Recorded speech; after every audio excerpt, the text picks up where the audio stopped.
My boyfriend's secret spreadsheet tracking every fight dragged me into a lab experiment of my emotions.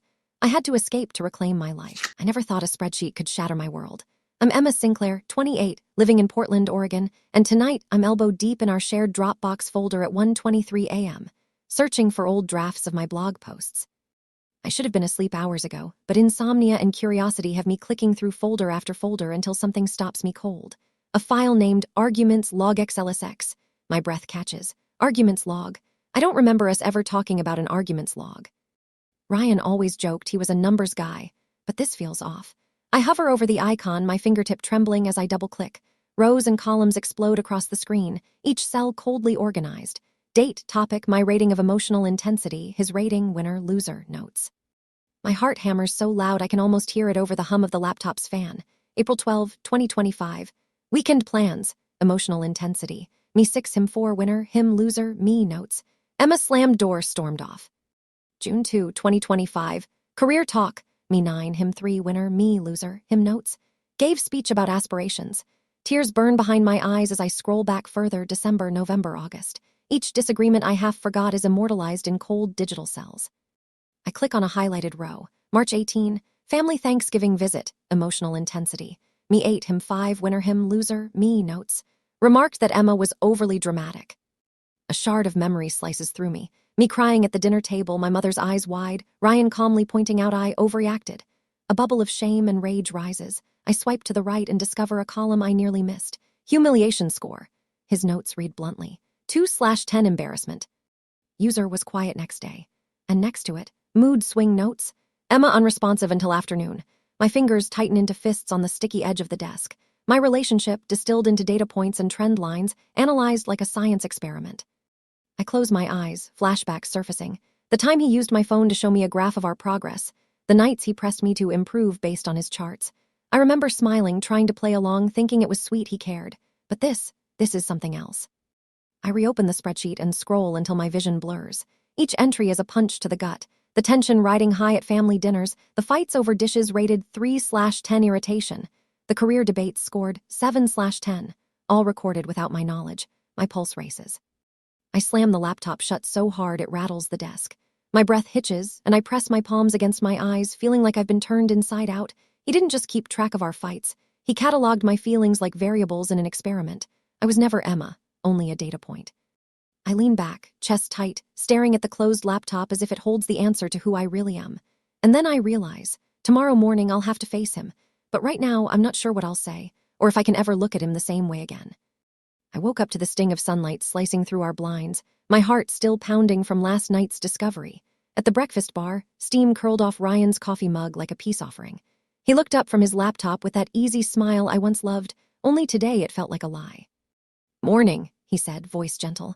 I perched on the bar stool, my fingers wrapped tight around my own mug. I waited for the warmth to reach my bones. Finally, I set it down. Who are you? I asked, voice trembling so badly I almost dropped the mug. Ryan's smile faltered. I don't, he began, but I cut him off. Who are you, and what did you do with the guy I've been dating? I pushed the laptop aside and reached for his screen. His mouse hovered over a folder labeled Relationship Tools. My finger hovered over Arguments Log XLSX. He tensed, shoulders snapping back. Emma, please don't, I echoed. Don't what? Don't let me see what you've been doing behind my back. My throat tightened. Don't turn my feelings into bullet points. Ryan ran a hand through his hair. It's just a tool, he said. I'm trying to help us communicate. You know I love you. Love me, I laughed, but it came out hollow. You logged my tears, you ranked my breakdowns, you rated how embarrassed I was at Thanksgiving, Ryan. He stood, placing a hand on my arm. I flinched away. Humiliation column, yes. But I thought it would be helpful to see patterns to improve things. I'm sorry if you feel hurt. My feelings are patterns, I whispered. My heart felt raw, exposed. You wrote winner, him, loser, me on date nights. You called me overly dramatic. Ryan's eyes darted down to the table, then back up, pleading. I wanted objectivity. I never meant to shame you. I wanted us to grow. Objectivity. My voice rose. You're talking about my emotions like they're measurements on a machine. I don't want your charts. I want you. He swallowed. I can delete it. I'll delete it right now. But why did you feel the need to catalog every fight? I pressed. To control me, to prove something. Ryan glanced at the closed door, then back to me. His jaw set. I won't lie, I enjoy seeing progress, seeing how we handle conflict. I thought you'd appreciate that. Appreciate that you invaded my privacy. The bar stool scraped as I pushed back. I deserve trust, not a spreadsheet. He leaned forward, voice low. Trust is built on data, on facts, not messy human feelings. I can't do this, I whispered, tears spilling over. I can't be in a relationship where my emotions are your experiment. Ryan reached out, but I stood, stepping away. Maybe you can, I said, voice shaking with fury and heartbreak. But I won't be your lab rat. I snatched my coat from the hook by the door. My palms were slick with sweat. Without looking back, I stormed out into the cool morning air, each step fueled by betrayal and resolve.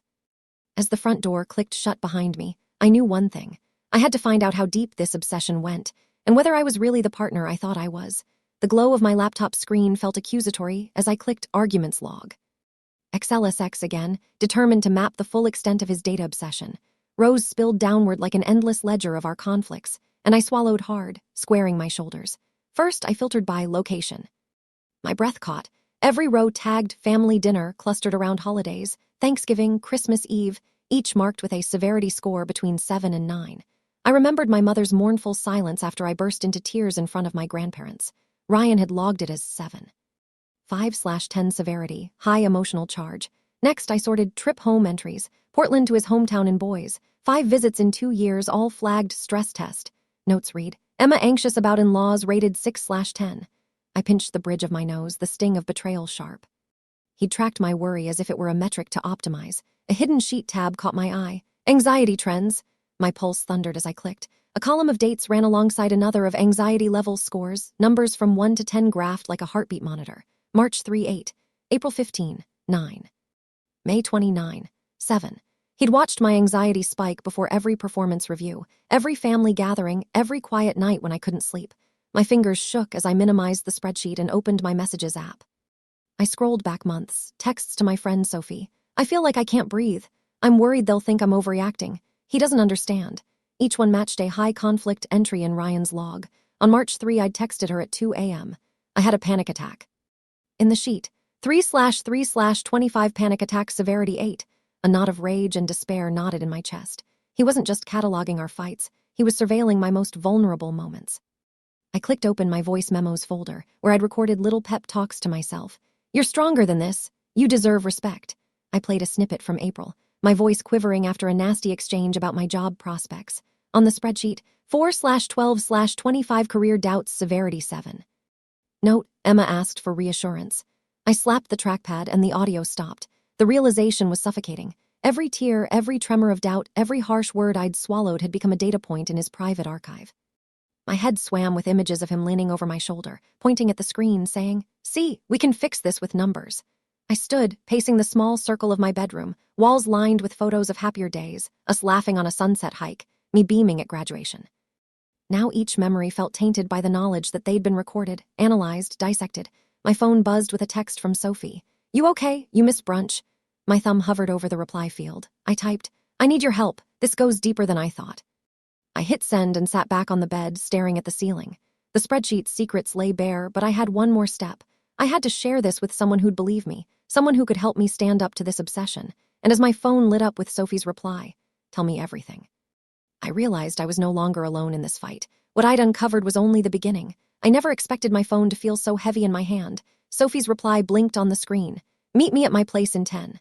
I grabbed my laptop and sprinted across the street to her apartment, mind racing. When she opened the door, her eyes widened at the sight of me, puffy cheeks, rumpled hair, and clutching a USB drive. "Emma, what happened?" she asked, guiding me inside. I dumped the drive on her coffee table. "He's been tracking me," I blurted, voice trembling. Sophie's brow furrowed as I opened the laptop and pulled up the spreadsheet. "Holy shit," she muttered, leaning in to read the columns. Date, topic, severity score, humiliation, anxiety level. I scrolled through entry after entry, our worst fights, my worst moments, everything cataloged. "This is psychological manipulation," Sophie said, eyes dark. "He's treating your emotions like data to control you." I nodded, tears brimming. I thought he loved me. Sophie tapped the screen. "You need to confront him calmly, record the conversation. Get him to explain why he thinks he has the right to catalog your worst times." I bit my lip. "But what if he lies or gets defensive? I don't know if I can stand another betrayal." Sophie's jaw set. "We'll script this. You open with, 'I found the file.' Then ask, 'Why did you catalog my emotions?' Show him the screenshots. If he refuses to delete it or admits he used it to shame you, you walk away." I exhaled, the plan forming like a shield. "Okay." She handed me a small voice recorder. "Press record before you say anything. That way, if he gaslights you, you have proof." I pressed it, watching the red light pulse. Sophie slid me a piece of paper. On it, Bullet points: find file, demand reason, show evidence, ask for deletion, state boundary. I ran through them silently. My fingers curled around the recorder as if it were a lifeline. "Remember," Sophie said softly, "you're not the problem, he is. You deserve emotional safety." I swallowed, nodding. In that moment, I felt a flicker of strength. I packed the recorder into my bag and rose. "Tonight," I said, voice steady. "I'll ask him, and if he doesn't delete it, it's over." Sophie stood too, crossing to hug me. "I've got your back, whatever happens." Walking back to our apartment, my steps felt heavier than before, but charged with purpose. I cradled the recorder like a secret weapon. My mind replayed Sophie's words. "You deserve emotional safety." As I reached our front door, I realized something else. I wasn't alone anymore. I had Sophie, proof of his betrayal, and the resolve to protect myself. I inserted the key, took a deep breath, and pushed it open. He looked up from his laptop, surprise flickering in his eyes. I slipped the recorder into my pocket and squared my shoulders. "I need to talk," I said. He set the laptop aside. "Emma, press record," I whispered and hit the button. I raised my chin. "Ryan, I found your spreadsheet. Tell me why you felt you had the right to quantify my every emotion." He exhaled, leaning back. And just like that, the showdown I'd been dreading was about to begin. I felt a knot in my stomach the moment we stepped into Sophie's backyard barbecue. Grilling smoke, laughter, kids chasing a frisbee. Ryan smiled at our friends as if nothing had happened. We hovered by the cooler where beers clinked in ice. I tried to steady my pulse, reminding myself I'd rehearsed my questions. Sophie gave my hand a quick squeeze before slipping away to mingle. Ryan turned to Dan, our friend from work, and launched into a proud grin. "You guys ever heard of relationship analytics?" he asked, lifting his beer. "Emma and I track our arguments in a spreadsheet. It's surprisingly accurate." I froze, my throat closing. "Relationship analytics, my arguments?" I swallowed, forcing a laugh that felt hollow. Dan's eyebrows shot up. "You've got a spreadsheet?" he asked, eyebrows lifting. Other friends gathered, curiosity sparking in the air. Ryan nodded, clearly enjoying the attention. "Yeah, I record date, topic, emotional intensity, even humiliation levels. I can predict Emma's meltdowns within 30 minutes. My blood ran cold. Meltdowns within 30 minutes. He actually said it out loud. I glanced around at their faces. Polite smiles, startled looks, Sophie's expression paling as she realized what was happening. A cold flush crept up my neck. I forced a smile, hands gripping my beer. "That's impressive," I managed. My voice sounded small. "Science, Ryan said, taking a swig. "Helps us improve." "Sure," I said, but my legs threatened to give out. I could feel Sophie's stare, thankful she would back me up, but this was public now. Ryan leaned in, lowering his voice for effect. "Last night she stormed out because I wouldn't delete it, but I told her data doesn't lie." He chuckled proudly. My heart pounded so loud I was certain everyone could hear it. I watched the group exchange uneasy glances, some shifting uncomfortably, one friend looking away. I set my beer down and turned toward the lawn, fighting the urge to run. "Excuse me," I muttered. Without waiting for a response, I slipped away from the circle. The night air felt cool when I reached the far side of the yard. I leaned against the fence, breath coming in short gasps. My vision blurred with tears I refused to let fall. Behind me, I heard Ryan's footsteps on the grass. He caught up, his tone low. "Emma, you can't just walk away." I was proud of our system. I faced him, anger and humiliation warring in my chest. "Proud?" I whispered, voice trembling. "You turned my worst moments into a party trick." He frowned. "Not a party trick, a growth hack." "Growth hack?" I echoed, incredulous. "I'm not an app you optimize. I'm a person with real feelings." He lifted his hands. "You're overreacting as usual." His words hit like a blow. I swallowed the sob rising in my throat. My friends were still inside, unsure how to react. "I'm done apologizing for feeling," I said, voice icy. "And I'm done being entertained." Ryan opened his mouth, but no words came. I turned, stepping into the shadows of the backyard trees. He called after me, but I kept walking until the bonfire's glow faded behind me. Under the silent sky, I realized that here, among friends and strangers, I had lost the last shred of privacy I thought I owned. And now there was no hiding. I never thought our kitchen could feel so cold. I stood by the sink, rain drumming against the window, as Ryan closed the door behind him. My chest heaved with fury I'd been bottling since the barbecue. He held his laptop in one hand like a shield. "You can't keep running away," he said, voice tight. I didn't answer. Instead, I lifted his laptop off the counter and flipped it open on the island. The screen glared at us, the familiar rows of dates and scores. "Did you really think hiding behind your data would save you?" I asked, voice low and trembling. Ryan rubbed his forehead. "Emma, you're blowing this out of proportion. The numbers help us see patterns." "Patterns." I snapped, fingers pounding the keys until the spreadsheet zoomed in. "You tracked every tear I cried, every meltdown I had, every moment I was vulnerable, and turned it into charts?" I jabbed the column labeled anxiety level. "You treated my panic attacks like a lab experiment." He straightened, arms crossing. "I never meant to hurt you. I was trying to understand." "Understand," I laughed, but it hurt. You don't understand me, you collect me. I slammed my hand down on the table. My feelings aren't data points. Ryan opened his mouth, scrolling to a chart he'd made. Look, here my trend line shows your anger decreasing over 6 months. I thought it was progress. I stared at the graph like it was poison. Progress? You think measuring how fast I calm down after you shame me is progress? His jaw tightened. I'm being objective. I'm showing you that things are getting better. Better or more controlled? I felt the weight of every insult he'd cataloged. Overly dramatic, temperamental, humiliation. My vision blurred with tears. He took a breath. Delete it, he said, voice softer. I'll delete the file now. I promise. I leaned forward, eyes blazing. Prove it. I reached for the mouse, but Ryan beat me to it, hovering his finger over the delete key. No, he said, pulling back. I can't. This is my method, my system. My heart slammed against my ribs. Your method, your system. I echoed, breath ragged. This isn't a project, Ryan. It's my life. He shook his head. If you loved me, you'd let me use the tools that help our relationship. A single tear escaped as I reached out and snapped the laptop shut. The click sounded final. I loved you, I whispered. But I won't let you weaponize my feelings. Ryan took a step forward. Emma, wait! I grabbed my bag off the stool and flung it over my shoulder. My voice trembled, but I forced it steady. I'm done begging for respect. He swallowed hard. Please don't go. I shook my head, rainwater dripping from my hair onto the tile floor. I have to. My hand trembled on the doorknob. He reached out, but I slipped past him. Goodbye, Ryan. My voice broke. I stepped out into the storm, the cold air slashing at my cheeks. Rain mingled with tears I could no longer hold back. With each step down the porch, the weight of betrayal pressed on me, but so did a fierce pulse of freedom. The door clicked shut behind me. In the roar of rain, I realized I'd crossed a line I could never uncross. And somewhere in that dark, wet night, I found the courage to never look back. The guest room feels stranger than his apartment did, but it's safe, Sophie's safe. I'm curled under the thin quilt, the rain having eased to a dull patter outside. My phone lies face up on the nightstand, the draft message to Ryan blinking at me. Ryan, I can't continue this relationship unless you seek help for how you treated my emotions. I need to feel seen, not measured. I press my palm against my chest, heart still thudding. I replay last night's kitchen showdown in my mind, his pleading eyes, the way I slammed the laptop shut, my own voice cracking on, I loved you, but I won't let you weaponize my feelings.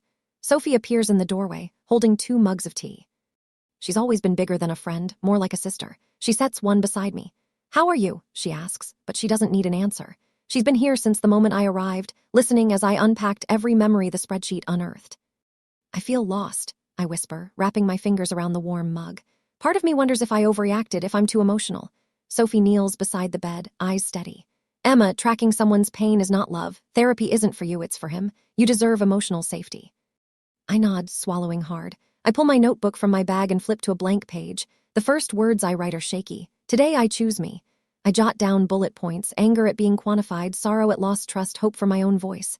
Underneath, I sketch a box. Boundaries. Inside, I list. No spreadsheets. Open dialogue. Professional help before any chance to reconcile. As I write, I realize I've been carrying doubts like stones in my pocket, wondering if I was too dramatic, too volatile. I close the notebook and place it against my heart. I'm going to therapy, I say, voice firmer than I expect. I need to rebuild my sense of self. Sophie beams, reaching to squeeze my hand. That's the bravest thing you could do. I glance at my phone again. The draft waits, patient. I take a deep breath and open Ryan's contact. My thumb hovers over send. A memory surfaces, my laughter spilling across a summer picnic blanket, the warmth of his hand in mine before the logs appeared. I feel a pang of grief for the version of us that never knew about the spreadsheet, but I'm not that girl anymore. I'm someone who sees betrayal for what it is and refuses to shrink. I slide my thumb across the screen. Send. The message vanishes into his inbox, leaving me both empty and strangely relieved. I set the phone down and pick up the notebook. On a new page, I write, healing starts here. Outside, the clouds part, and a sliver of moonlight spills into the room. I press my forehead to the cold window pane, watching the silver streak across the sky. I don't know what comes next, if Ryan will reply, if he'll change. But I know this, I won't let anyone reduce me to numbers again. And for the first time in weeks, I feel the stirrings of hope. I never imagined a therapist's waiting room could feel like hope at 8 a.m. I sit in a soft armchair at Willow Creek Counseling in Northeast Portland, Oregon, my fingers tracing the grain of the wooden coffee table. The receptionist calls my name and I stand, surprising myself with how steady my legs feel. The past few weeks have been a blur, late night journaling, deep breaths, Sophie by my side. But today I'm here for me. Dr. Patel's office is warm, a single window overlooking a quiet street. She gestures to the couch and I lower myself into its plush cushions. How are you feeling, Emma? She asks, voice gentle. I inhale. I'm lighter, I admit. like I've been carrying bricks in my chest and finally set them down. I glance at the notepad in her lap, then back to the muted painting on the wall. She nods. What brought you here today? I swallow, remembering the dinner table fights and the endless spreadsheet that taught me my tears were data. I realized I needed space to relearn my own feelings, without someone else assigning them scores. My voice trembles at first, then grows firmer. I want to trust myself again. We talk for 45 minutes about boundaries, self-worth, the difference between healthy communication and control. Dr. Patel teaches me tools, grounding exercises, phrases to reclaim when I feel unseen, questions to ask when someone tries to quantify my emotions.